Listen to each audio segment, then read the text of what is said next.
Assalamualaikum warahmatullahi wabarakatuh. Halo semuanya, apa kabar nih kalian semua? Semoga lagi pada sehat dan semangat, oke? Saya kenalin diri dulu deh sebelum itu. Oke, nama saya itu Yudi Arya Putra dengan NIM 21140404069.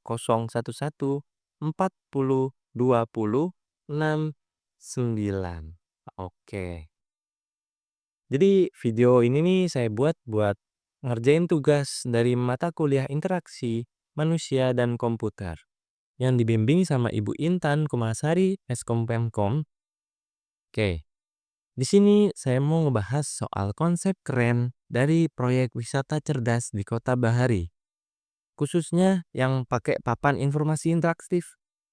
Oke, lanjut.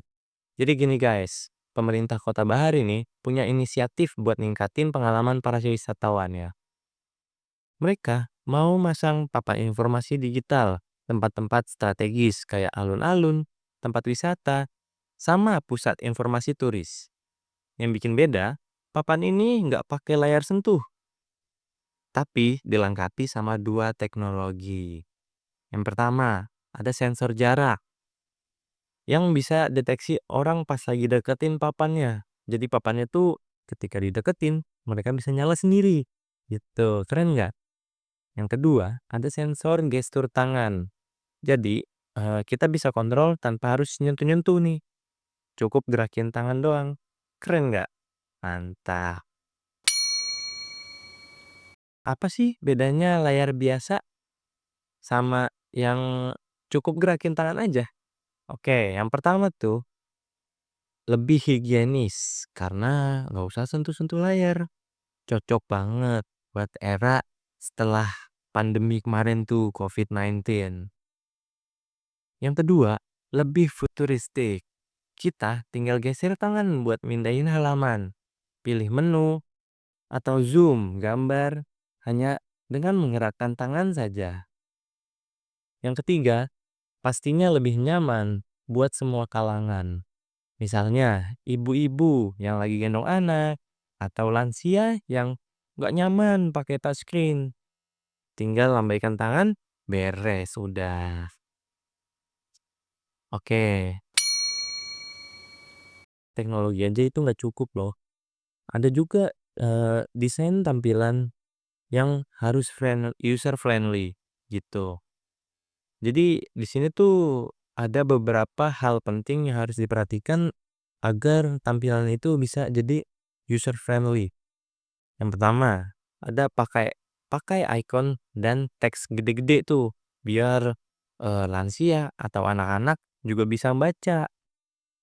Terus yang kedua itu ada tutorial animasi singkat yang ngasih tahu gimana cara-cara pakai gestur biar lansia atau anak-anak atau bahkan orang yang belum ngerti itu, oh begini pakai pakai gestur gitu. Yang ketiga, ada mode simple. Jadi nggak terlalu banyak menu yang bikin bingung. Jadi beberapa menu kita pilih, nanti di situ langsung muncul lah hasil-hasilnya. Jadi nggak usah pilih-pilih menu banyak baru muncul hasil. Terus yang keempat, itu ada tersedia juga bahasa asing dan audio buat bantu turis yang nggak bisa baca tulisan lokal. Dan yang terakhir itu ada kasih feedback langsung kayak suara atau animasi. Biar user tuh tahu gesturnya berhasil atau tidak. Itu hal yang paling penting loh. Oke. Kalau misalnya kita balik lagi nih ke belakang, dulu banget tuh kita interaksi sama komputer pakai command line interface atau CLI. Kita ngetik-ngetik perintah tuh kan agak ribet ya. Terus setelah dari CLI, kita pindah tuh ke GUI atau Graphical User Interface. Mulai dah tuh muncul icon, menu, tombol yang memudahkan lah dari CLI kemarin tuh. Nah, yang sekarang kita masuklah ke era NUI, yaitu Natural User Interface. Yang dimana interaksi itu bisa lewat gerakan, suara, atau bahkan ekspresi wajah. Kenapa bisa berkembang secepat itu? Ya karena teknologi hardware makin canggih, kayak sensor, kamera, touchscreen. Terus karena manusia juga pengen interaksi yang makin gampang. Dan nggak lupa software makin pinter, udah bisa kenalin gerakan, suara, sampai mimik wajah. Nah, sebagai mahasiswa nih, yang nantinya nih bakal jadi inovator di masa depan, saya ngerasa kayaknya tuh penting banget buat paham soal interaksi manusia dan teknologi kayak gini nih. Jadi kita tuh nggak bisa asal bikin canggih doang gitu. Yang bikin sesuatu, wah hal ini canggih. Nggak gitu. Yang paling penting itu teknologinya harus ramah sama manusia. Jangan sampai teknologi malah bikin orang pusing atau minder. Jadi intinya tuh kita harus bisa bikin sistem yang nyatu sama kebiasaan manusia. Bukan nyuruh manusia belajar ulang dari nol. Begitu.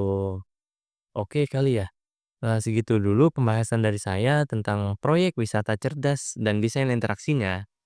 Semoga bisa ngasih insight baru, apalagi buat teman-teman nih yang juga tertarik di bidang desain antar muka atau teknologi sensor.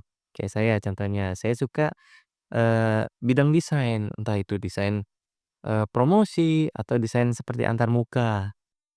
Oke, makasih banget nih buat teman-teman yang udah nonton sampai akhir. Kita tutup aja ya.